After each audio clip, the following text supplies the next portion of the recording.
Hello friends, ಇವತ್ತಿನ ಸಂಚಿಕೆಯಲ್ಲಿ ಏನಾಯಿತು ಅಂತ ನೋಡ್ಕೊಂಡು ಬರೋಣ ಬನ್ನಿ. ವಲ್ಲಭ, ಕೇಶವ, ಸುಂದರ ಅಂಗಡಿಗೆ ಬರ್ತಾರೆ. ವಲ್ಲಭನ ನೋಡಿ ಅಂಗಡಿಗೆ ಬಂದರೆ ಬಯಸ್ಕೋಬೇಕು ಅಂತ ಅವರೆಲ್ಲ ಯಾಕೋ ಅಂಗಡಿಗೆ ಕರ್ಕೊಂಡು ಬಂದೆ ಅಂತಾರೆ. ನಂದನ್ ಹೋಗಲಿ ಬಿಡಿ ಬಾವ, ಕೋಪದಲ್ಲೇನೋ ಒಂದೆರಡು ಮಾತಾಡಿರ್ತಾನೆ, ಎಷ್ಟೇ ಆದರೂ ಅವನು ನಿಮ್ಮ ಕರುಳು ಬಳಿ ಅಲ್ವೇ ಅಂತಾನೆ ಸುಂದರ. ಆಗ ನಂದನ್ ಸುಂದರಿಗೆ ಹೊಡಿತಾರೆ. ಬಾವ, ನೀವು ನನಗೆ ಯಾಕೆ ಹೊಡೆದ್ರಿ ಅಂತ ಗೊತ್ತಾ ಅಂತಾನೆ ಸುಂದರ. ಗೊತ್ತು ಕಣೋ ಅಂತಾರೆ ನಂದನ್. ಗೊತ್ತಿದ್ರೆ ಸಾಕು ಬಿಡಿ ಅಂತಾನೆ ಸುಂದರ. ಏಯ್ ಸುಂದರ, ನಾನು ಬ್ಯಾಂಕಿಗೆ ಹೋಗಿ ಬರ್ತೀನಿ, ಬರೋದ್ರ ಒಳಗಡೆ ಗಲ್ಲದಿಂದ ಏನಾದರೂ ₹1 ಕಮ್ಮಿ ಆಗಿದ್ರೂ ನಿನ್ನ ಬಿಡಲ್ಲ ಅಂತಾರೆ ನಂದನ್. ಇಲ್ಲ ಬಾಬಾ, ನಾನು ಚೆನ್ನಾಗಿ ನೋಡ್ಕೋತೀನಿ, ಹೋಗಿ ನೀವು, ಹೋಗಿ ಬರೋವರೆಗೂ ನಾನು ಗಲ್ಲದ ಪೆಟ್ಟಿಗೆ ಮೇಲೆ ಕೂತಿರ್ತೀನಿ ಅಂತಾನೆ ಸುಂದರ. ನಂದನ್ ಈಚೆ ಬಂದು ಹನುಮಂತಣ್ಣನ ಕರೆದು, ಇನ್ನೂ 4 ಜನಕ್ಕೆ ಲೀಸ್ಟ್ ರೆಡಿ ಮಾಡಿಟ್ಟಿದ್ದೀನಿ, ಅದನ್ನು ಬೇರೆ ಬೇರೆ ಬಾಕ್ಸಲ್ಲಿ ಮಾಡಿಬಿಡಿ, ಕೇಶವನ ಕೈಲಿ ಆಮೇಲೆ ಡೆಲಿವರಿ ಕಳಿಸಿದ್ರಾಯ್ತು ಅಂತಾರೆ. ಆಗ ವಲ್ಲಭ ಅಲ್ಲೇ ಟೇಬಲ್ ಮೇಲಿರೋ ನಂದನ್ ಫೋನ್ನ ತೆಗೆದು ಜೇಬಲ್ಲಿ ಹಾಕೋತಾನೆ. ನಂದನ್, ಸುಂದರ ಅಂತ ಕರೆದು, ನನ್ನ ಮೊಬೈಲ್ ಅಲ್ಲಿದೆ, ತೊಗೊಂಡು ಬಾ ಅಂತಾರೆ. ಬಾಬಾ, ಮೊಬೈಲ್ ಅಲ್ಲಿಲ್ಲ, ಮೋಸ್ಟ್ಲಿ ನೀವು ಮನೇಲಿ ಚಾರ್ಜಿಗೆ ಹಾಕಿ ಮರ್ತು ಬಂದಿದ್ದೀರಾ ಅನಿಸುತ್ತೆ ಅಂತಾನೆ ಸುಂದರ. ನಂದನ್ ಹೊಡಿತಾರೆ. ಬಾಬಾ, ನನಗೆ ಹೊಡೆದ್ರೆ ಮೊಬೈಲ್ ಚಾರ್ಜ್ ಆಗಿಬಿಡುತ್ತಾ ಅಂತಾನೆ ಸುಂದರ. ಕೂತಿ, ಸ್ವಲ್ಪ ಹೊತ್ತಿಗೆ ಮುಂಚೆ ನಿನಗೆ ಫೋನ್ ಮಾಡಿದೆ ತಾನೆ, ಆವಾಗ ನನ್ನ ಕೈನಲ್ಲಿ ಮೊಬೈಲ್ ಇತ್ತಲ್ವಾ ಅಂತಾರೆ ನಂದನ್. ಹಾಗಿದ್ರೆ ಅಂಗಡೀಲಿ ಬಿಟ್ಟಿದ್ದೀರಾ ಬಾವಾ ಅಂತಾನೆ ಸುಂದರ. ನಿನ್ನ ಕೇಳ್ತೀನಲ್ಲ ಕೇಶವ, ನನ್ನ ಮೊಬೈಲ್ ಇದೆಯಾ ನೋಡು, ತಗೊಂಡು ಬಾ ಅಂತಾರೆ ನಂದನ್. ಸರಿಯಪ್ಪ ಅಂತ ಕೇಶವ ನೋಡಿ, ಅಪ್ಪ ನಿಮ್ಮ ಫೋನ್ ಇಲ್ಲೆಲ್ಲೂ ಇಲ್ಲಪ್ಪ ಅಂತಾನೆ. ನಾನು ಅದನ್ನೇ ಹೇಳಿದ್ದು ಬಾವಾ ಅಂತಾನೆ ಸುಂದರ. ತಲೆಹರಟೆ, ಗೋಡನಲ್ಲಿ ಎಲ್ಲಾದರೂ ಬಿಟ್ಟಿದ್ನ ನೋಡು, ಬ್ಯಾಂಕ್ಗೆ ಹೋಗಿ ಬರ್ತೀನಿ, ಅಷ್ಟರೊಳಗೆ ತೆಗೆದಿಟ್ಟಿರು ಅಂತ ನಂದನ್ ಹೇಳ್ತಾರೆ. ಸರಿ ಬಾವಾ ಅಂತಾನೆ ಸುಂದರ. ಆಗ ವಲ್ಲಭ ಅಪ್ಪನ ಫೋನ್ ಜೇಬಿನಿಂದ ತೆಗೆದು ನೋಡ್ತಿರುವಾಗ ಕೇಶವ ಫೋನ್ ನೋಡಿ, ಅಪ್ಪನ ಫೋನು, ಲೋ ವಲ್ಲಭ, ಅಪ್ಪನ ಫೋನು ಹಿಡ್ಕೊಂಡು ಏನೋ ಮಾಡ್ತಿದ್ಯಾ ಅಂತಾನೆ. ಅಣ್ಣ, ನನಗೆ ಬೇರೆ ದಾರಿನೇ ಇಲ್ಲ, ಬ್ಯಾಲೆನ್ಸ್ ಅಮೌಂಟ್ನ ಅಪ್ಪನ ಅಕೌಂಟಿಂದನೇ ಸೆಂಡ್ ಮಾಡಬೇಕು ಅಂತಾನೆ ವಲ್ಲಭ. ಲೋ, ಅಪ್ಪನ ಅಕೌಂಟಿಂದನ? ಅಪ್ಪಂಗೆ ಗೊತ್ತಾದರೆ ಅಷ್ಟೇ ಕಣೋ, ಅಪ್ಪನ ಪಾಸ್ವರ್ಡ್ ನಿನಗೆ ಗೊತ್ತಾ ಅಂತಾನೆ ಕೇಶವ. ಅಣ್ಣ, ಅಪ್ಪ ಮೊಬೈಲ್ ತೊಗೊಂಡಾಗ ಪಾಸ್ವರ್ಡ್ ಸೆಟ್ ಮಾಡಿದವನೇ ನಾನು ಅಂತಾನೆ ವಲ್ಲಭ. ಬೇಡ ವಲ್ಲಭ, ಅಕೌಂಟಿಂದ ದುಡ್ಡು ಟ್ರಾನ್ಸ್ಫರ್ ಆದಮೇಲೆ ಮೆಸೇಜ್ ಬರುತ್ತೆ, ಅದು ಮೊಬೈಲ್ನಲ್ಲಿರೋದು, ಬೇಡ, ಡಿಲೀಟ್ ಮಾಡಿಬಿಡು ಅಂತಾನೆ ಕೇಶವ. ಹ್ಞೂ ಅಣ್ಣ ಅಂತ ಸೆಂಟು, ಹಾಂ ಮೆಸೇಜ್ ಬಂತು, ಮೆಸೇಜ್ ಡಿಲೀಟ್ ಮಾಡ್ತೀನಿ, ಆದರೂ ನೀನು ಹೇಳಿದ್ದು ಒಳ್ಳೇದಾಯಿತು ಅಣ್ಣ, ಈ ವಿಷಯ ನನಗೆ ಹೊಳಿಲೇ ಇಲ್ಲ ನೋಡು. ಅಬ್ಬಾ, ಅಂತೂ ಮಾಧವಣ್ಣಂಗೆ ದುಡ್ಡು ಕಳ್ಸೋಕ್ಕೆ ದುಡ್ಡು ಅರೇಂಜ್ ಆಯಿತು, ಆವಾಗ 10,000, ಇವಾಗ 10,000, ಟೋಟಲ್ 20,000 ಅಂತಾನೆ ವಲ್ಲಭ. ಮಾಧವಣ್ಣಂಗೆ ಬೇಕಾಗಿದ್ದು 21,000, 20,000 ಅರೇಂಜ್ ಆಯಿತು, ಇನ್ನೂ 1,000 ಬೇಕಲ್ವೇನೋ ಅಂತಾನೆ ಕೇಶವ.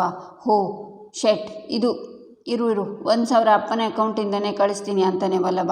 ಇರು 1 ನಿಮಿಷ ಅಂತ ಕ್ಯಾಶಿಂದ 1,000 ತೆಗೆದು ಆ 10,000 ರೂಪಾಯಿ ಕ್ಯಾಶ್ ಇದೆಯಲ್ಲ ಅದ್ರ ಜೊತೆ ಇದನ್ನು ಸೇರಿಸಿ ಅಕೌಂಟ್ ಟ್ರಾನ್ಸ್ಫರ್ ಮಾಡಿಬಿಡು ಅಂತಾನೆ ಕೇಶವ. ಅಣ್ಣ, ಸೂಪರ್ ಅಣ್ಣ ನೀನು, ಇವತ್ತಿನಿಂದ ಅಫಿಷಿಯಲ್ ಆಗಿ ನಾವಿಬ್ಬರು ಕ್ರೈಮ್ ಪಾರ್ಟ್ನರ್ ಅಂತಾನೆ ವಲ್ಲಭ.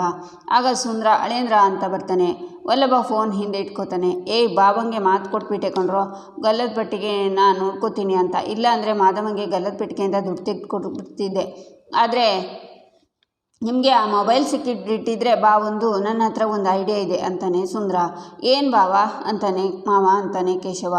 ಬಾವನ ಮೊಬೈಲಿಂದ ಮಾಧವನ ಅಕೌಂಟ್ಗೆ ಆನ್ಲೈನ್ ಟ್ರಾನ್ಸ್ಫರ್ ಮಾಡಿಬಿಟ್ಟು ಮೆಸೇಜ್ ಡಿಲೀಟ್ ಮಾಡಿಬಿಡೋಣ ಅಂದ್ಕೊಂಡಿದ್ದೆ, ಹೆಂಗಿತ್ತು ಐಡಿಯಾ ಅಂತಾನೆ ಸುಂದರ.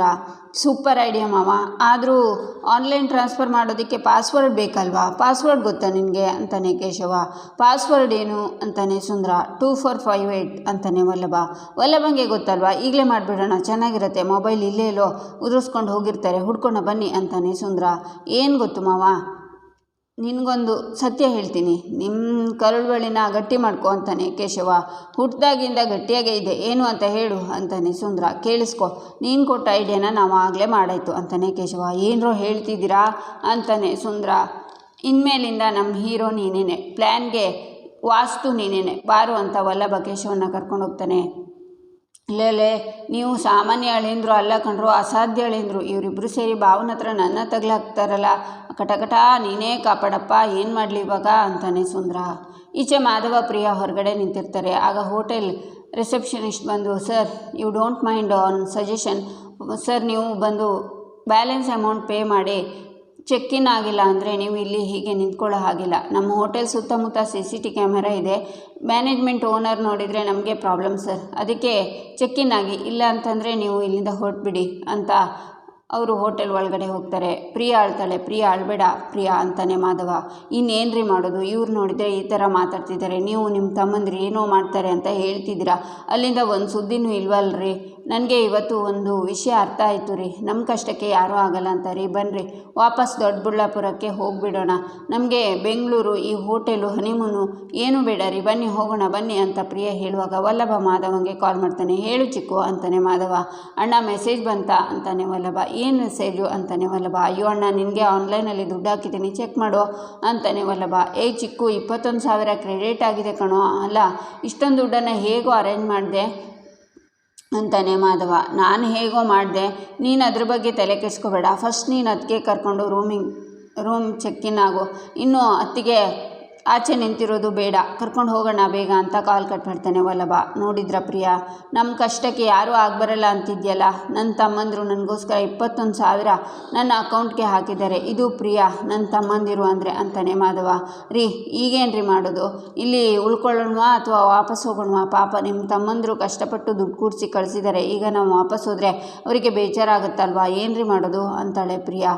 ವಾಪಸ್ ಹೋಗೋದೆಲ್ಲ ಬೇಡ, ನಡಿ ಚೆಕ್ಕಿನ್ ಆಗೋಣ ಅಂತ ಹೋಟೆಲ್ ಒಳಗಡೆ ಬರ್ತಾರೆ. ಆಗ receptionist, yes sir full amount pay ಆಗಿದೆ ಸರ್, ನಿಮ್ಮ ಆಧಾರ್ ಕಾರ್ಡ್ ಕೊಡ್ಬೋದಾ ಅಂತಾರೆ. ಮಾಧವ ಕೊಡ್ತಾನೆ. ಮೇಡಮ್ ನಿಮ್ಮದು ಆಧಾರ್ ಕಾರ್ಡ್ ಕೊಡ್ಬೋದಾ ಅಂತಾರೆ ರಿಸೆಪ್ಷನಿಸ್ಟ್. ನನ್ನ ಆಧಾರ್ ಕಾರ್ಡ್ ಯಾಕೆ ಅಂತಾಳೆ ಪ್ರಿಯಾ. ಪ್ರೂಫ್ಗೆ ಮೇಡಮ್ ಅಂತಾಳೆ. ಈಗ ಇವರಿದ್ದು ಇದೆಯಲ್ಲ ಅದನ್ನೇ ತಗೊಳ್ಳಿ ಸಾಕು ಅಂತಾಳೆ ಪ್ರಿಯಾ ಕೊಡು, ಅವರು ಜೆರಾಕ್ಸ್ ತೊಗೊಂಡು ಕೊಟ್ಬಿಡ್ತಾರೆ. ಯಾಕೆ ಪ್ರಿಯಾ ಆಧಾರ್ ಕಾರ್ಡ್ ತರಲಿಲ್ವಾ ಅಲ್ವಾ, ನಾವು ಈ ಥರ ಹೊರಗಡೆ ಬರ್ತಾ ಇದ್ದೀವಿ ಅಂದಾಗ ನೆನಪಲ್ಲಿ ಇಟ್ಕೋಬೇಕು ತಾನೆ ಅಂತಾನೆ ಮಾಧವ. ಇಲ್ಲ ರೀ ತಂದಿದ್ದೀನಿ ಅಂತಾಳೆ ಪ್ರಿಯಾ. ಮತ್ತೆ ಕೊಡು ಅಂತಾನೆ ಮಾಧವ. ಆಗ ಭಯದಿಂದ ಪ್ರಿಯಾ ನೋಡ್ತಾ ಬ್ಯಾಗಿಂದ ಆಧಾರ್ ಕಾರ್ಡ್ ತೆಗೆಯುವಾಗ ಮಾಧವಂಗೆ ಕೇಶವನ್ ಕಾಲ್ ಬರುತ್ತೆ. ಮಾತಾಡ್ತಾ ಆಚೆ ಹೋಗ್ತಾನೆ ಮಾಧವ. ಆಗ ಪ್ರಿಯಾ ತಗೊಳ್ಳಿ ಬೇಗ ಬೇಗ ಜೆರಾಕ್ಸ್ ಮಾಡಿಕೊಡಿ ಅಂತಾಳೆ. ಅಷ್ಟರಲ್ಲಿ ಮಾಧವ ಬರ್ತಾನೆ. ತಗೊಳ್ಳಿ ನಿಮ್ಮ ರೂಮ್ ಕೀನ ಅಂತ ರಿಸೆಪ್ಷನಿಸ್ಟ್ ಕೊಡ್ತಾಳೆ. ಬಾ ಪ್ರಿಯಾ ಹೋಗೋಣ ಅಂತಾನೆ ಮಾಧವ. ಪ್ರಿಯಾ ಅವನ ಜೊತೆ ಹೋಗ್ತಾಳೆ. ಈಚೆ ರೂಮ್ ಒಳಗೆ ಬರ್ತಾರೆ. ರೂಮನ್ನು ನೋಡಿ ಪ್ರಿಯಾ ಖುಷಿಯಿಂದ, ರೀ ರೂಮೆಲ್ಲ ಎಷ್ಟು ಚೆನ್ನಾಗಿದೆ ಅಲ್ವಾ, ಬುಕ್ ಮಾಡುವಾಗ ಎಡ್ವರ್ಟ್ ಮಾಡಿದ್ರು, ಒಳ್ಳೆ ರೂಮನ್ನೇ ಬುಕ್ ಮಾಡಿದ್ದೀನಿ ಅಂತಾಳೆ ಪ್ರಿಯಾ. ಮಾಧವ ಶಾಕ್ನಿಂದ ಪ್ರಿಯಾನ ನೋಡ್ತಾಳೆ. ರೀ ತಮಾಷೆ ಮಾಡಿದೆ ರೀ, ಯಾಕೆ ಮಾಡಬಾರ್ದಾ ಅಂತಾಳೆ ಪ್ರಿಯಾ. ನೀನು ಹೇಳೋದು ಸರಿನೇ ಪ್ರಿಯಾ, 26,000 ರೂಮ್ ಅಲ್ವಾ, ಇಷ್ಟಾದರೂ ಇರಲೇಬೇಕು ಅಂತಾನೆ ಮಾಧವ. ರೀ ನಾನು ಅಮ್ಮಂಗೊಂದು ಫೋನ್ ಮಾಡಿ ಬರ್ತೀನಿ, ನಿಮಗೆ ಗೊತ್ತಿಲ್ವಾ, ಅವರು ಆಗಲೇ ಗಾಬರಿ ಆಗಿದ್ರು ಅಂತಾಳೆ ಪ್ರಿಯಾ. ಸರಿ ರೂಮ್ಗೆ ವ್ಯವಸ್ಥೆ ಆಗಿದೆ ಅಂತ ಹೇಳಿಬಿಡು ಅಂತಾನೆ ಮಾಧವ. ಸರಿ ರೀ ಅಂತ ಪ್ರಿಯಾ ಹೋಗ್ತಾಳೆ. ಈಚೆ ವೀಣಾ ಮತ್ತು ಪರಮೇಶ್ವರ್ ರೂಮಲ್ಲಿ ಕೂತಿರ್ತಾರೆ. ಪರಮೇಶ್ವರ್ ಪೇಪರ್ ಓದ್ತಾ ಇರ್ತಾರೆ. ಪ್ರಿಯಾ ಇನ್ನೂ ಕಾಲ್ ಮಾಡಿಲ್ಲ, ಟೆನ್ಷನ್ ಆಗಲ್ವಾ ನಿಮಗೆ ಅಂತಾಳೆ ವೀಣಾ. ನೀನು ಮಾತಾಡಿದ್ದಕ್ಕೆ ಅಳಿಯಂದ್ರಿಗೆ ಬೇಜಾರಾಗಿರುತ್ತೆ ಅಂತಾರೆ ಪರಮೇಶ್ವರ್. ಅಳಿಯಂದ್ರಿಗೆ ತುಂಬ ಸಂತೋಷವಾಗಿ ಮಾವನ ಹತ್ರನೇ 50,000 ಇಸ್ಕೊಳ್ಳೋಣ ಅಂತ ಅನಿಸಿದರೆ ಹೇಗ್ರಿ ಕೊಡೋದು ಅಂತಾರೆ ವೀಣಾ. ಏನು ಮಾಡೋದು ಅಂತಾರೆ ಪರಮೇಶ್ವರ್. ಏನಿಲ್ಲ ಸಿಂಪಲ್, ಈ ಪೊರ್ಕೆ ಪರಮೇಶಿನ ಮೈನ್ ರೋಡ್ಗೆ ಕರ್ಕೊಂಡೋಗಿ ಹರಾಜು ಹಾಕ್ತೀನಿ ಅಂತಾರೆ ವೀಣಾ. ಏನೇ ಹೀಗೆ ಹೇಳ್ತಿದ್ಯಾ ಅಂತಾರೆ ಪರಮೇಶ್ವರ್.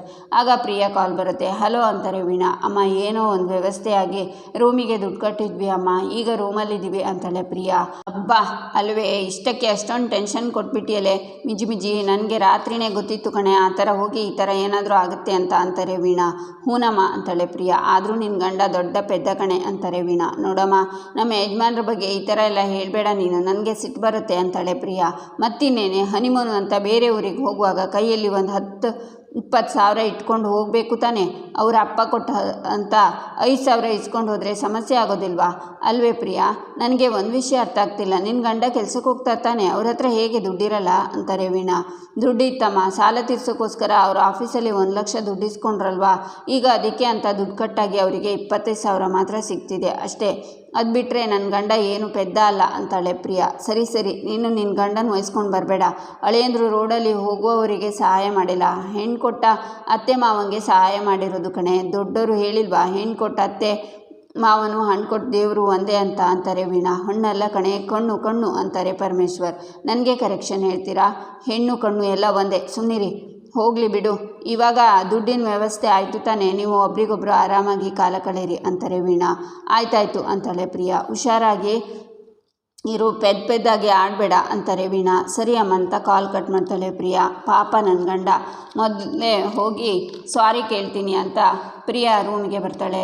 ಈಚೆ ಮಾಧವ ಸೋಫಾದಲ್ಲಿ ಕೂತ್ಕೊಂಡು ಚೆಕ್ ಇನ್ ಆಗಿ ಇಲ್ಲಾದರೆ ಹೊರಟ್ಬಿಡಿ ಅಂತ ಹೋಟೆಲ್ನವ್ರು ಹೇಳಿದ ಮಾತನ್ನು ನೆನೆಸ್ಕೊತಿರ್ತಾನೆ. ಆಗ ಪ್ರಿಯಾ ಬಂದು ಅವನ ಪಕ್ಕ ಕೂತ್ಕೊಂಡು, ರೀ ನನ್ನ ಕ್ಷಮಿಸ್ಬಿಡ್ರಿ, ನಾನೇ ಸರಿಯಾಗಿ ನೋಡಿದೆ, ಅಡ್ವರ್ಟ್ ಮಾಡಿದೆ, ಹೀಗೆಲ್ಲ ಮಾಡಿಬಿಟ್ಟೆ. ಅದು ಅಲ್ಲದೆ ಅಪ್ಪ ಅಮ್ಮಂಗೆ ಫೋನ್ ಮಾಡಿ ನೀವು ಸುಮ್ಮನೆ ಟೆನ್ಷನ್ ಮಾಡ್ಕೊಳ್ಳೋ ಥರ ಮಾಡಿದೆ, ಸಾರಿ ರೀ. ಅದ್ರ ಜೊತೆ ನಾನು ಏನೇನೋ ಮಾತಾಡಿಬಿಟ್ಟೆ. ನನ್ನ ಜೀವನದಲ್ಲಿ ಈ ಥರ ಹೋಟೆಲು ರೂಮ್ ಯಾವುದನ್ನು ನೋಡಿಲ್ಲ ರೀ. ಮೊಬೈಲ್ನಲ್ಲಿ ನೋಡಿದಾಗ ಬರೀ 5,000ಕ್ಕೆ ಇಷ್ಟು ಒಳ್ಳೆ ರೂಮ್ ಸಿಕ್ಕಿದೆ ಅಂತ ಬುಕ್ ಮಾಡಿದೆ ರೀ ಅಂತಾಳೆ ಪ್ರಿಯಾ. ಆ್ಯಕ್ಚುಲಿ ನಾನೇ ನಿನ್ನ ಹತ್ರ ಸಾರಿ ಕೇಳಬೇಕು ಪ್ರಿಯಾ. ನೀನೇನೋ ಗೊತ್ತಿಲ್ಲದೆ ರೂಮ್ ಬುಕ್ ಮಾಡಿದೆ, ಆದರೆ ನಾನು ಅದನ್ನು ಚೆಕ್ ಮಾಡಲಿಲ್ಲ. ಈ ರೂಮ್ಗೆ ದುಡ್ಡು ಕಟ್ಟೋಕ್ಕಾಗದೆ ನಿನ್ನನ್ನು ಬೀದಿಲಿ ನಿಲ್ಲಿಸ್ಬಿಟ್ಟೆ. ಅಷ್ಟು ಸಾಲದು ಅಂತ ಪಾಪ ವಲ್ಲಭ, ಕೇಶವ, ಸುಂದರಮಾವ ಇವರು ಎಲ್ರಿಗೂ ತೊಂದರೆ ಕೊಟ್ಟೆ. ಪಾಪ ವಲ್ಲಭ ಮತ್ತು ಕೇಶವ ಎಲ್ಲಿಂದ ದುಡ್ಡು ಅರೇಂಜ್ ಮಾಡಿದ್ರೋ ಏನೋ. ಅದು ಅಲ್ಲದೆ ಅತ್ತೆ ಮಾವಂಗೆ ನನ್ನ ಮಗಳಿಗೆ ಇಂಥ ಪರಿಸ್ಥಿತಿ ಬಂತಲ್ಲ ಅಂತ ನೊಂದ್ಕೊಳ್ಳೋ ಹಾಗಾಯಿತು ಅಂತಾನೆ ಮಾಧವ. ರೀ ಅಮ್ಮಂಗೆ ನಾವು ರೂಮ್ ತೊಗೊಂಡಿದ್ದೀವಿ ಅಂತ ಹೇಳಿದ್ದೀನಿ ರೀ, ಅವ್ರು ಖುಷಿಯಾಗಿದ್ದಾರೆ, ನೀವು ಇದ್ರ ಬಗ್ಗೆ ಟೆನ್ಷನ್ ಮಾಡ್ಕೋಬೇಡಿ ಅಂತಾಳೆ ಪ್ರಿಯಾ. ಇಲ್ಲ ಪ್ರಿಯಾ, ಆದರೂ ನನಗೆ ತುಂಬ ಬೇಜಾರಾಯಿತು. ನಾವಿಬ್ಬರು ಫಸ್ಟ್ ಟೈಮ್ ಆಚೆ ಬಂದಿದ್ದೀವಿ, ಹಾಗೆ ಇರಬೇಡ. ಇದೆಲ್ಲ ಎಕ್ಸ್ಪೀರಿಯನ್ಸ್ ಆಯಿತು. ಅದು ಅಷ್ಟೇ ಅಲ್ಲ, ನಿನಗೆ ನಾನು ಬೈದೆ, ಸಾರಿ ಪ್ರಿಯಾ ಅಂತಾನೆ ಮಾಧವ. ಅಯ್ಯೋ ನೀವ್ಯಾಕೆ ಸಾರಿ ಕೇಳ್ತಿದ್ದೀರಾ, ಎಲ್ಲ ನನ್ನದೇ ತಪ್ಪು, ನಾನು ಮಾಡಿದ್ದು. ನಾನು ಇಷ್ಟೇ ಅಡ್ವರ್ಟ್ ಮಾಡಿದ್ರು ನೀವು ನನಗೆ ಸಮಾಧಾನನೇ ಮಾಡಿದ್ರಿ ರೀ. ನಾವಿಬ್ಬರು ಅದರ ಬಗ್ಗೆ ಯಾಕೆ ಯೋಚನೆ ಮಾಡಬೇಕು, ನಾವು ದುಡ್ಡು ಕೊಟ್ಟು ಒಳಗೆ ಬಂದಾಯ್ತಲ್ಲ, ನಡೆದಿದ್ದೆಲ್ಲ ಮರೆತು ಖುಷಿಯಾಗೋಣ ರೀ. ಹೋಟೆಲ್ ಎಲ್ಲಿ ಹೇಗಿದೆ ಅಂತ ನೋಡ್ಕೊಂಡು ಬರೋಣವಾ ರೀ. ನೀವು ಆಗಲೇ ಹೇಳಿದ್ರಲ್ವ ಹೊರಗಡೆ ಹೋಗಿ ಫೋಟೋಸ್ ಎಲ್ಲ ತೊಗೊಂಡು ಬರೋಣ ಅಂತ, ಹೋಗೋಣವಾ ರೀ ಅಂತಾಳೆ ಪ್ರಿಯಾ. ಸರಿ ಪ್ರಿಯಾ ಅಂತಾನೆ ಮಾಧವ. ನಾನು ಬೇರೆ ಸೀರೆ ಹಾಕ್ಕೊಳ್ಳ ಅಂತಾಳೆ ಪ್ರಿಯಾ. ಯಾಕೆ ಇದೇ ಚೆನ್ನಾಗಿದೆಯಲ್ಲ ಅಂತಾನೆ ಮಾಧವ. ನಾನು ಬೇರೆ ಸೀರೆ ಹಾಕ್ಕೋತೀನಿ, ಒಂದು ನಿಮಿಷ ಬಂದೆ ಅಂತ 2 ಸೀರೆ ತಂದು ಇವೆರಡರಲ್ಲಿ ಯಾವುದೇ ಉಟ್ಕೊಳ್ಳಿ ಅಂತಾಳೆ ಪ್ರಿಯಾ. ಇದು ಚೆನ್ನಾಗಿದೆ ಅಂತ ಬ್ಲೂ ಕಲರ್ನ ಸೀರೆನ ತೋರಿಸ್ತಾನೆ ಮಾಧವ. ಸರಿ ರೀ, ನಾನು ಹೋಗಿ ರೆಡಿಯಾಗಿ ಬರ್ತೀನಿ ಅಂತ ಪ್ರಿಯಾ ಹೋಗ್ತಾಳೆ. ಈಚೆ ಅಡುಗೆ ಮನೆಯಲ್ಲಿ ಗಿರಿಜಾ, ಮೀನಾ, ಅಮೂಲ್ಯ ಇರ್ತಾರೆ. ಅಬ್ಬಾ, ಮೊದಲಿನ ಥರ ಅಡುಗೆ ಮನೆಗೆ ಬಂದು ರಾಜಾರೋಷವಾಗಿ ಕೆಲಸ ಮಾಡೋ ಹಾಗಾಯಿತು. ಒಂಥರ ಸ್ವತಂತ್ರ ಸಿಕ್ಕಿದ ಹಾಗಾಗಿದೆ ಅತ್ತೆ ಅಂತಾಳೆ ಮೀನಾ. ಹೌದು ಕಣೆ ಮೀನಾ, ಪಾಪ ನಮ್ಮ ಪ್ರಿಯ ಎಲ್ಲ ಕೆಲಸನೂ ಅವಳೇ ಮೈ ಮೇಲೆ ಎಳ್ಕೊಂಡು ಮಾಡ್ತಿದ್ಲು. ಅಲ್ಲ ಕಣೆ, ಅವಳಿಗೆ ಸುಸ್ತಾಗೋದಿಲ್ವಾ ಅಂತಾರೆ ಗಿರಿಜಾ. ಇಲ್ಲ ಅನಿಸುತ್ತೆ ಅತ್ತೆ, ಅವರು ನಿಮ್ಮ ಕೈನಲ್ಲಿ ಮಾವನ ಕೈನಲ್ಲಿ ಬೆಸ್ಟ್ ಸೊಸೆ ಅಂತ ಅವಾರ್ಡ್ ತೊಗೋಬೇಕು ಅಂದ್ಕೊಂಡಿದ್ರು ಅನಿಸುತ್ತೆ. ಅದಕ್ಕೆ ಅವರಿಗೆ ಏನು ಅನಿಸಿದ್ರು ಡೋಂಟ್ ಕೇರ್ ಅಂತಾಳೆ ಮೀನಾ. ಅಮ್ಮು, ನೀನೇನು ಯೋಚನೆ ಮಾಡ್ತಿದ್ಯಾ ಅಂತಾಳೆ. ಇಷ್ಟೊತ್ತಿಗೆ ಮಾಧವ ಭಾವ ಮತ್ತು ಪ್ರಿಯಾ ಅಕ್ಕ ಹನಿಮೂನಿಗೆ ಹೋಗಿರ್ತಾರಲ್ಲ, ಅವರಿಬ್ಬರು ಏನು ಮಾಡ್ತಿರ್ತಾರೆ, OTP ಕೊಡ್ತಿರ್ತಾರಲ್ವಾ ಅಂತಾಳೆ ಅಮೂಲ್ಯ. OTPನಾ ಅಂತಾರೆ ಗಿರಿಜಾ. ಏನಿಲ್ಲ ಅತ್ತೆ, ಶಾಂತಿ ಅವಳೇನೇನೋ ಮಾತಾಡ್ತಾಳೆ ಅಂತಾಳೆ ಮೀನಾ. ಸಾಕು ಸುಮ್ಮನಿರೆ, ನಾನು ನೋಡ್ತಾನೆ ಇದ್ದೀನಿ ಮನೇಲಿ ಎಲ್ಲರೂ ಅದೇನೋ OTP ಅಂತ ಮಾತಾಡ್ತಾನೆ ಇರ್ತೀರಾ. ಅಮ್ಮ, ಇವತ್ತು ಆ OTP ಏನು ಅಂತ ಗೊತ್ತಾಗಬೇಕು, ಹೇಳು ಅಂತಾರೆ ಗಿರಿಜಾ. OTP ಬಿಡಿ ಅತ್ತೆ, ಮಾಧವ ಭಾವ ಮತ್ತು ಪ್ರಿಯಾ ಅಕ್ಕ ಹನಿಮನಿಗೆ ಹೋಗಿದಾರಲ್ಲ, ಅವರಿಬ್ಬರು ಏನು ಮಾಡ್ತಿರ್ಬೋದು ಅಂತಾಳೆ ಅಮೂಲ್ಯ. ಅಧಿಕ ಪ್ರಸಂಗಿ, ಬರೀ ತಲೆಹರಟೆ ಮತ್ತೆ ಆಯಿತು ಇವಳದು ಅಂತಾರೆ ಗಿರಿಜಾ. ಇದರಲ್ಲಿ ತಲೆಹರಟೆ ಏನು ಬಂತತ್ತೆ, ಅವರಿಬ್ಬರು ಹನಿಮನಿಗೆ ಹೋಗಿದಾರಲ್ವಾ, ಏನು ಮಾಡ್ತಾರೆ ಅಂತ ಕೇಳಿದೆ ಅಷ್ಟೇ, ನನಗೂ ಜನರಲ್ ನಾಲೆಡ್ಜ್ ಬೇಕಲ್ವಾ ಅಂತಾಳೆ ಅಮೂಲ್ಯ. ನಿನಗೆ ಅದು ತಿಳ್ಕೋಬೇಕು ಅಂದರೆ ಒಂದು ಕೆಲಸ ಮಾಡಮ್ಮ, ನೀನು ನಿನ್ನ ಗಂಡನ ಜೊತೆ ಹನಿಮೂನಿಗೆ ಹೋಗು, ನನ್ನ ಯಜಮಾನ್ರನ್ನ ಒಪ್ಸೋ ಜವಾಬ್ದಾರಿ ನಂದು. ಆಗ ಹನಿಮೂನಲ್ಲಿ ಏನೇನು ಮಾಡ್ತಾರೆ ಅಂತ ನಿನಗೆಲ್ಲ ಗೊತ್ತಾಗುತ್ತೆ ಅಂತಾರೆ ಗಿರಿಜಾ. ವಲ್ಲಭನ ಜೊತೆ ಹನಿಮೂನಿಗೆ ಹೋಗು, ಅವನು ನಿನಗೆ ಸಿಕ್ಕಾಪಟ್ಟೆ OTP ಕೊಡ್ತಾನೆ ಅಂತಾಳೆ ಮೀನಾ. ಅತ್ತೆ, ಆ ವಲ್ಲಭನ ಜೊತೆ ಹನಿಮೂನಿಗೆ ಹೋಗೋದಾ, ಚಾನ್ಸೇ ಇಲ್ಲ, ನೋ ವೇ ಅಂತಾಳೆ ಅಮೂಲ್ಯ. ಯಾಕೆ ಚೀ ಅಂತೀಯ ನನ್ನ ಮಗನ, ನಿನ್ನ ಗಂಡ ಅಲ್ವೇನೆ ಅವನು, ಚೀ ಅಂತಾರೆ ಗಿರಿಜಾ. ನಾನು ಅವನ ಜೊತೆ ಹೋಗಲ್ಲ ಅಂತಾಳೆ ಅಮೂಲ್ಯ. ಅಯ್ಯೋ ಅತ್ತೆ, ಇವಳ ಬಗ್ಗೆ ಗೊತ್ತಿಲ್ವಾ, ವಲ್ಲಭನ ಹೆಸರು ಹೇಳಿದರೆ ನಾನು ಅಲ್ಲಿಗೆ ಹೋಗಲ್ಲ ಇಲ್ಲಿಗೆ ಹೋಗಲ್ಲ ಅಂತಾಳೆ. ಆದರೆ ಮನಸ್ಸಲ್ಲಿ ಬೆಟ್ಟದಷ್ಟು ಪ್ರೀತಿ ಇಟ್ಕೊಂಡಿದ್ದಾಳೆ. ಅವ್ನು ರಾತ್ರಿ ಲೇಟಾಗಿ ಬಂದರೆ ಈ ತಾಯಿಗೆ ನಿದ್ದೆನೇ ಬರೋದಿಲ್ಲ ಅಂತಾಳೆ ಮೀನಾ. ಅಕ್ಕ, ನೀವೇನೇನೋ ಹೇಳಬೇಡಿ, ನನಗೆ ತಾಳಿ ಕಟ್ಟಿದ್ದಾನೆ ಅಂತ ನನ್ನ ಕರ್ಮ, ನನ್ನ ಕರ್ತವ್ಯ ಮಾಡ್ತಿದ್ದೀನಿ ಅಷ್ಟೇ ಅಂತಾಳೆ ಅಮೂಲ್ಯ. ಓಹೋ, ಕರ್ತವ್ಯ ಅಂತ ಮೀನಾ ಗಿರಿಜಾ ಒಟ್ಟಿಗೆ ಹೇಳ್ತಾರೆ. ಮೀನಾ, ಇತ್ತೀಚೆಗೆ ವಲ್ಲಭಂದು ಅತಿಯಾಯಿತು ಕಣೆ, ಏನೇನೋ ಮಾಡ್ಕೊತಾನೆ, ಮನೆಗೆ ಲೇಟಾಗಿ ಬರ್ತಾನೆ, ಅವನಿಂದ ನಾನು ನಿಮ್ಮ ಮಾವನ ಹತ್ರ ಬಯಸ್ಕೋಬೇಕು. ಪಾಪ ನಿಮ್ಮ ಮಾವಂಗೂ ಅದೆಷ್ಟೋ ತಲೆಬಿಸಿ ಆಗುತ್ತೆ, ಏನು ಹುಡುಗನೋ ಏನೋ ಅಂತಾರೆ ಗಿರಿಜಾ. ಅತ್ತೆ, ವಲ್ಲಭನ ಬಗ್ಗೆ ಹಾಗೆಲ್ಲ ಮಾತಾಡಬೇಡಿ ಅತ್ತೆ ನೀವು ಅಂತಾಳೆ ಅಮೂಲ್ಯ. ನಿನಗೆ ಯಾಕೆ ಅಷ್ಟು ಕೋಪ ಬರ್ತಿದೆ, ಹೇಗಿದ್ರು ನಮ್ಮ ವಲ್ಲಭ ಅಂದರೆ ಇಷ್ಟ ಇಲ್ಲ, ಮದುವೆ ಆಗಿದೆ ಅಂತ ಅವನ ಜೊತೆ ಸಂಸಾರ ಮಾಡ್ತಿದ್ಯಾ ಅಂತಾರೆ ಗಿರಿಜಾ. ಪ್ರೀತಿ ಅಂತೂ ಇಲ್ಲ, ಕಾಟಾಚಾರಕ್ಕೆ ಜೀವನ ಮಾಡ್ತಿದ್ಯಾ ಅಂತಾಳೆ ಮೀನಾ. ಹ್ಞೂ ಅಂತಾಳೆ ಅಮೂಲ್ಯ.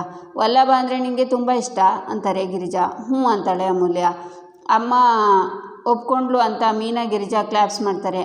ಮತ್ತು ಅತ್ತೆ ಸುಮ್ಮನಿರಿ, ವಲ್ಲಭನ ಬಗ್ಗೆ ಗೊತ್ತಿಲ್ವ ನಿಮಗೆ? ಅವನು ಕೆಲಸ ಮಾಡಿ ಲೇಟಾಗಿ ಬರ್ತಿದ್ದಾನೆ, ಊರು ಸುತ್ತಿ ತಿರುಗ್ತಾ ಇದ್ದಾನ, ಆದರೂ ನೀವು ಯಾಕೆ ಅವನಿಗೆ ಬೈತಿದ್ದೀರಾ? ನನಗೆ ಇದೆಲ್ಲ ಇಷ್ಟ ಆಗಲ್ಲ ಅಂತಾಳೆ ಅಮೂಲ್ಯ. ಒಂಥರ ಇಷ್ಟ ಅಂತಾರೆ ಗಿರಿಜಾ. ಅದು ಹೇಗೆ ಅತ್ತೆ ಅಂತಾಳೆ ಮೀನಾ. ವಲ್ಲಭ ಇಷ್ಟ ಇಲ್ಲ, ಅವನು ಬೇಗ ಮನೆಗೆ ಬರಬೇಕು. ವಲ್ಲಭ ಅಂದರೆ ಇಷ್ಟ ಇಲ್ಲ, ಅವನು ಹೊಟ್ಟೆ ತುಂಬ ಊಟ ಮಾಡಬೇಕು. ವಲ್ಲಭ ಅಂದರೆ ಇಷ್ಟ ಇಲ್ಲ, ಆದರೆ ಅವನು ಯಾರೂ ಬೈಬಾರ್ದು, ಆ ಥರ ಮೀನಾ ಅಂತಾರೆ ಗಿರಿಜಾ. ಹೌದಾ ಅತ್ತೆ ಅಂತಾಳೆ ಮೀನಾ. ಅವಳ ಹತ್ರ ನಾವೇನು ಮಾತಾಡೋದು, ಅಡುಗೆ ಮಾಡೋಣ ಬಾ ಅಂತಾರೆ ಗಿರಿಜಾ. ಹೋಗೆ ಅಂತಾಳೆ ಮೀನಾ. ಅಮೂಲ್ಯ ಅಲ್ಲಿಂದ ಹೋಗ್ತಾಳೆ. ಈಚೆ ರೂಮಲ್ಲಿ ಮಾಧವ, ಪ್ರಿಯಾ ಸ್ವಲ್ಪ ಟವಲ್ ಕೊಡು ಪ್ಲೀಸ್ ಅಂತಾನೆ. ಆಗ ಪ್ರಿಯಾ ಸಿಟ್ಟಿಂದ ಎದ್ದೋಗ್ತಾಳೆ. ಇವಳು ಮಾಡಿರೋ ಕೆಲಸಕ್ಕೆ ನಾನು ಇವಳ ಮೇಲೆ ಕೋಪ ಮಾಡ್ಕೋಬೇಕು, ಅಂಥದ್ರಲ್ಲಿ ಇವಳು ಕೋಪ ಮಾಡ್ಕೊಂಡು ಹೋಗ್ತಿದ್ದಾಳಲ್ಲ ಅಂತಾನೆ ಮಾಧವ. ಈಚೆ ಪ್ರಿಯಾ ಅಮ್ಮನ ಹತ್ರ, ನೀನು ಹೇಳಿದಾಗೆ ಅವರೇನೋ ಕೇಳ್ಕೊಂಡು ಬಂದರು, ನಾನು ಹಾಗೆ ಎದ್ದು ಬಂದುಬಿಟ್ಟೆ ಅಂತಾಳೆ ಪ್ರಿಯಾ. ನೀನು ಏನು ಮಾಡ್ತಿದ್ಯೋ ಅದು ಕರೆಕ್ಟಾಗಿದೆ ಅಂತಾರೆ ವೀಣಾ. ಈಚೆ ಕೇಶವ ಫೋನಲ್ಲಿ ಮಾಧವನ ಹತ್ರ, ಅತ್ತಿಗೆ ಕೋಪ ಮಾಡ್ಕೊಂಡಿದ್ದಾರೆ ಅಂತ ನೀನಾಗಿ ನೀನೇ ಸಾರಿ ಕೇಳೋಕೆ ಹೋಗೋದು, ಇದೆಲ್ಲ ಕೆಲಸ ಮಾಡೋಕೆ ಹೋಗಬೇಡ, ನಿನ್ನ ಪಾಡಿಗೆ ನೀನು ಇದ್ಬಿಡು ಅಂತಾನೆ ಕೇಶವ. ಈಚೆ ಪ್ರಿಯಾ ಅಮ್ಮನ ಹತ್ರ, ನಾನೀಗ ರೂಮ್ ಒಳಗೆ ಹೋಗಿ ಬೆಡ್ಶೀಟ್ ಹೊದ್ಕೊಂಡು ಮಲಗಿಬಿಡ್ತೀನಿ. ಆಗ ಅವರು ರಾತ್ರಿಯೆಲ್ಲ ಇವಳಿಗೆ ಏನಾಯಿತು ಅಂತ ಯೋಚನೆ ಮಾಡ್ತಿರ್ತಾರೆ ಅಂತ ಕಾಲ್ ಕಟ್ ಮಾಡಿ ರೂಮಿಗೆ ಬಂದು ನೋಡಿದರೆ ಮಾಧವ ಆಲ್ರೆಡಿ ಮಲಗಿರೋದನ್ನು ನೋಡಿ ಶಾಕ್ ಆಗ್ತಾಳೆ ಪ್ರಿಯಾ. ಇಲ್ಲಿಗೆ ಈ ಸಂಚಿಕೆ ಮುಕ್ತಾಯವಾಗುತ್ತೆ. ಮುಂದಿನ ಸಂಚಿಕೆಗಾಗಿ ನಮ್ಮ ಚಾನಲನ್ನು ನೋಡಿ, ಸಬ್ಸ್ಕ್ರೈಬ್ ಮಾಡಿ, ಲೈಕ್ ಮಾಡಿ, ಸಪೋರ್ಟ್ ಮಾಡೋದನ್ನು ಮರಿಬೇಡಿ.